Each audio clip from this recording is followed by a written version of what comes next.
Assalamualaikum warahmatullahi wabarakatuh. Kenalkan, nama gue Randy, dosen pengajar Pak Andre untuk Automata. Jadi hari ini gue bakal ngejelasin atau apa itu DFA. Tapi sebelum itu mari kenalan dulu dengan apa itu Automata. Jadi Automata adalah model matematika yang digunakan untuk mempelajari cara kerja mesin abstrak dalam mengenali pola dan bahasa formal, menggambarkan konsep dasar bagaimana cara komputer membaca dan memproses data secara sistematis. Jadi, Automata menerima string jika setelah membaca semua simbol dalam string tersebut, mesin berada di salah satu final state ditentukan sebagai penerima, yaitu adalah F. Jika setelah membaca string, mesin berada di state non-final, maka string dianggap tidak diterima. Komponen utama meliput adalah state, yaitu adalah seperti Q0, ABC, ataupun ya Q0, Q1, Q2, dan Q3. Jadi itu adalah salah satu komponen pentingnya, ataupun A, B, C, D, ataupun 1, 2, 3. Jadi state mempresentasikan berbagai tahap atau posisi dalam mesin abstrak. Input and symbol seperti simbol-simbol yang dapat diproses oleh Automata. Transisi atau aturan yang menentukan perpindahan dari satu state ke state lainnya. Automata terbagi menjadi beberapa jenis. Salah satunya adalah DFA dalam konteks formal. Automata digunakan untuk memodelkan berbagai sistem seperti pengenalan bahasa, language recognizer, ataupun validator string, atau bahkan mesin pencari. Seperti Google ataupun Firefox ataupun seperti yang lainnya. Dengan memahami Automata, kita dapat menjelaskan dan menganalisis bagaimana mesin atau sistem berfungsi untuk memproses data. Automata memainkan peran penting dalam ilmu komputer, khususnya dalam teori bahasa formal dan desain compiler, serta berbagai aplikasi seperti algoritma pencocokan pola dan pembuatan parser. Oke, mari kita masuk apa itu DFA.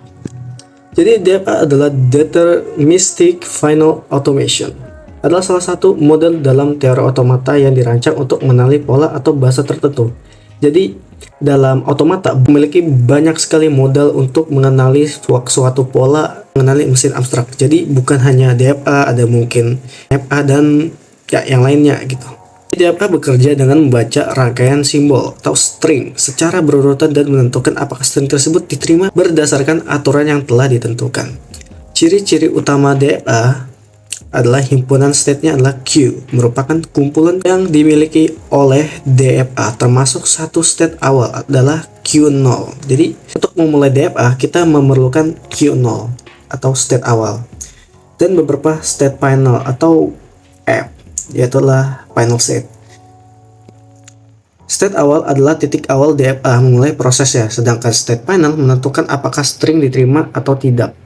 Komponen simbol input atau alfabet, atau bisa disebut juga sigma, berisi simbol-simbol yang dapat dibaca oleh DFA. Simbol ini disebut alfabet ya, ataupun juga bisa disebut sigma juga. Dan setiap string yang diproses DFA terdiri dari simbol-simbol dalam alfabet ataupun sigma.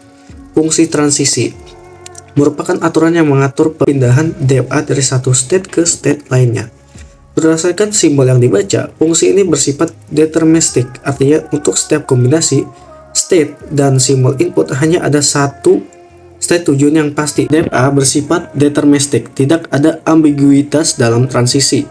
Setiap state memiliki satu dan hanya satu jalur keluar untuk setiap simbol dalam sigma ataupun alfabet. DFA sangat berguna dalam berbagai aplikasi seperti pemrosesan teks, validasi string, dalam pemrograman, dan pembuatan mesin pencarian sederhana. Oke, mari kita mulai. Jadi gue punya satu soal yang dimana isinya ada beberapa hal, yaitu state Q, ya kita Q0, Q1, Q2. Kita punya simbol input atau alfabet A dan B. State awal yaitu adalah Q0, state final adalah Q2. Mari kita mulai. Jadi gue punya 3 string di bawah sini. Menurut kalian apakah string di bawah ini mereka semua diterima, yaitu adalah BA, AA, dan BBA. Apakah string ini diterima atau ditolak? Jawabannya adalah mereka semua ditolak. Loh, kenapa? Kita mulai dari string BA. Kita mulai dari Q0 membaca B, tetap di Q0. Dari Q0 membaca A, pindah ke Q1. Akhirnya berada di Q1, bukan state final atau Q2, sehingga string ditolak. Selanjutnya adalah string AA. Kita mulai dari Q0 membaca A pindah ke Q1. Dari Q1 membaca A, jadi dia tetap di Q1. Dari Q1 membaca A tetap di Q1. Akhirnya dia berada di Q1, bukan di state final atau Q2, sehingga string ditolak. Oke, selanjutnya string BBA. Dari Q0 membaca B tetap di Q0. Dari Q0 membaca B tetap di Q0. Dari Q0 membaca A pindah ke Q1. Akhirnya berada di Q1, bukan di state final atau Q2, sehingga string tetap ditolak. Oke, selanjutnya adalah string yang gue buat satu lagi. Menurut kalian apakah ini diterima ataupun tidak? Oke, kita punya 3 string lagi. Menurut kalian apakah kali ini diterima? Yaitu string AB, AAB, dan BBAB. Jawabannya adalah iya, mereka semua diterima.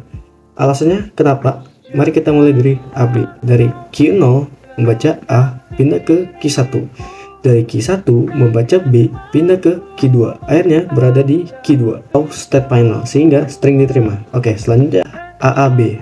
Q0 membaca A pindah ke Q1. Dari Q1 membaca A tetap di Q1. Dari Q1 membaca B pindah ke Q2. Akhirnya berada di Q2 atau state final, sehingga string diterima. Oke, selanjutnya adalah string BBAB. Dari Q0 membaca B tetap di Q0. Dari Q0 membaca B tetap di Q0. Dari Q0 membaca A pindah ke Q1. Dari Q1 membaca B pindah ke Q2, sehingga string diterima. Jadi ketiga string di atas diterima. Jadi sekian, terima kasih telah mendengarkan gua. Oke, lanjutkan oleh Kak Ipan. Apa itu DFA dan apa itu otomata. Jadi akan lanjutkan videonya ke Kak Ipan. Oke. Halo semuanya, perkenalkan nama saya Ipan Excel. Saya satu kelompok dengan Randy. Di sini saya akan melanjutkan pembahasan soal dan menjelaskan soal dari Randy ya. Di sini kami akan membahas DFA atau Deterministic Finite Automata. Di sini saya akan menjelaskan sedikit tentang DFA ya. Untuk Deterministic Finite Automata itu, untuk setiap simbol masukan pada FSA Automata dapat bertransisi tepat ke satu state berikutnya. Dan untuk karakteristik dari Deterministic Finite Automata itu ada 3. Yang pertama, selalu berada di salah satu state dari state yang jumlahnya terhingga. Kedua, berpindah-pindah state sebagai respon dari input. Dan yang terakhir, menerima input jika berakhir di salah satu state final atau accepting state. Oke, mungkin itu saja penjelasan sedikit tentang DFA. Kita lanjut ke soalnya. Di sini yang pertama ada soal buatlah grafik transisi dari konfigurasi DFA berikut. Yang pertama bisa kita lihat di sini ada simbol Q, itu adalah himpunan hingga state, di mana berisikan Q0, Q1 dan Q2. Kemudian yang kedua ada simbol alfabet. Di sini adalah himpunan hingga simbol alfabet yang berisikan 0 dan 1. Kemudian sini ada simbol S. Simbol S ini merupakan state awal, di mana state awalnya adalah Q0. Kemudian di sini ada simbol F. F ini adalah final state ya, atau himpunan state akhir, di mana berisikan Q1 dan Q2. Kemudian simbol ini adalah fungsi transisi. Bisa di sini bisa kita lihat ya, sudah ada tabel transisi dari konfigurasi DFA. Bisa kita lihat di sini pertama ada Q0 himpunan 0 itu ke Q1. Lalu dari Q0 himpunan 1 itu ke Q2. Kemudian lanjut untuk Q1 himpunan 0 itu ke Q2.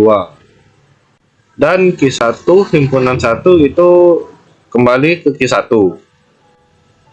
Kemudian untuk Q2 himpunan 0 itu kembali ke Q0. Dan untuk Q2 himpunan 1 itu tetap kembali ke Q2. Oke. Bisa kita lihat di sini sudah ada grafik transisi dari konfigurasi DFA. Bisa kita lihat. Untuk yang pertama, kita sesuaikan dengan tabel ya. Sini bisa kita lihat key 0. Key 0 himpunan 0 itu ke key 1. Bisa kita lihat di sini. Key 0 himpunan 0 dia berpindah ke key 1. Kemudian untuk key 0 himpunan 1 dia berpindah ke key 2. Kita lihat di sini key 0 himpunan 1 dia berpindah ke key 2. Kemudian dari key 1 himpunan 0 dia ke key 2. Kita lihat sini himpunan 1 key 1 himpunan 0 dia berpindah ke key 2. Kemudian untuk key 1 himpunan 1 dia kembali lagi ke key 1. Kita lihat sini himpunan 1 key 1 himpunan 1 dia kembali lagi ke key 1. Kemudian untuk key 2 himpunan 0 dia berpindah ke key 0. Bisa kita lihat di sini key 2 himpunan 0 dia berpindah ke key 0. Sedangkan untuk key 2 himpunan 1 dia kembali dan tetap di key 2. Bisa kita lihat ya.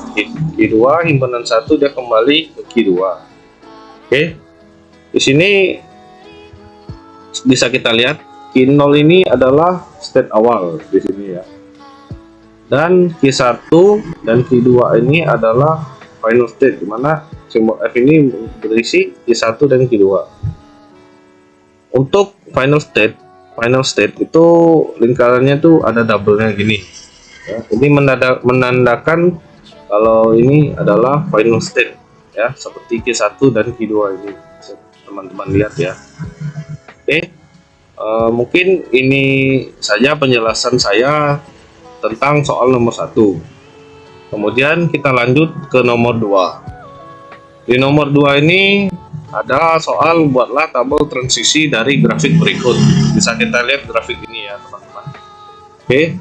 Kemudian kita lihat di sini. Untuk simbol Q ini himpunan hingga state dia berisikan key 0, key 1 dan key 2. Kemudian simbol ini himpunan hingga simbol alfabet berisikan 0 dan 1. Lalu simbol S ini state awalnya adalah key 0. Kemudian F ini adalah state akhir atau himpunan state akhir berisikan key 2. Oke, bisa kita lihat sini. Di sini sudah ada tabel transisi dari grafik berikut ya. Bisa kita cek dan kita samakan apakah sudah benar tabel transisi berikut. Pertama kita lihat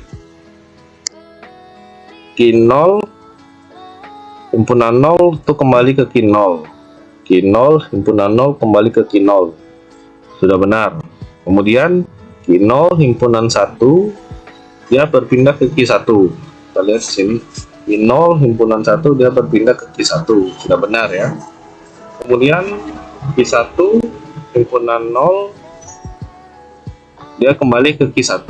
Bisa kita cek sini. Key 1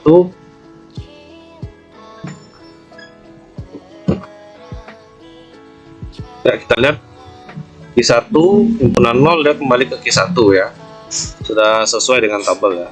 Lanjut untuk key 1 himpunan 1 dia berpindah ke key 2. Oke. Bisa kita lihat di sini tabel key 1 himpunan 1 dia berpindah ke key 2. Kemudian untuk key 2 himpunan 0 dia berpindah ke key 1. Kita lihat di tabel ini key 2 himpunan 0 dia berpindah ke key 1. Lalu untuk key 2 himpunan 1 dia tetap kembali pada key 2. Bisa kita lihat di tabel key 2 himpunan 1 tetap key 2. Oke teman-teman, bisa kita lihat sini ya. Key 0 ini adalah state awal ya.